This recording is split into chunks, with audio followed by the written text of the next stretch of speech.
तुम्ही पाहत आहात MCN न्यूज मराठी। संग्रामपूर तालुक्यातील पातुर्डा खुर्द गावालगत असलेल्या गोठ्यात 15 ऑगस्टच्या रात्री 9 वाजेदरम्यान लांडग्याने केलेल्या हल्ल्यात 13 बकरीची पिल्ले ठार झाल्याची घटना घडली।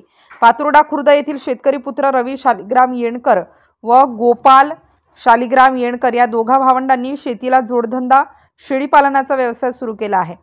दरम्यान 15 ऑगस्ट रोजी त्यांनी आपल्या बकऱ्या व पिल्लांना वाडग्यात बांधून ठेवून ते रात्री घरी जेवणासाठी गेले होते।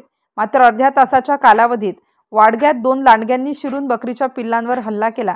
यामध्ये 13 बकरीची पिल्ले मरण पावली असून शेतकऱ्यांचे मोठे नुकसान झाले आहे। या घटनेची माहिती मिळताच जळगाव जामोद वन विभागाच्या अधिकाऱ्यांनी घटनास्थळी जाऊन पंचनामा केलाय। दरम्यान या घटनेमुळे परिसरातील नागरिकांमध्ये भीतीचे वातावरण निर्माण झाले असून नुकसानग्रस्त शेतकऱ्यांना आर्थिक मदत देण्याची मागणी नागरिकांकडून करण्यात येत आहे। MCN न्यूज मराठी करिता गोपाल धर्माळ, पातुर्डा।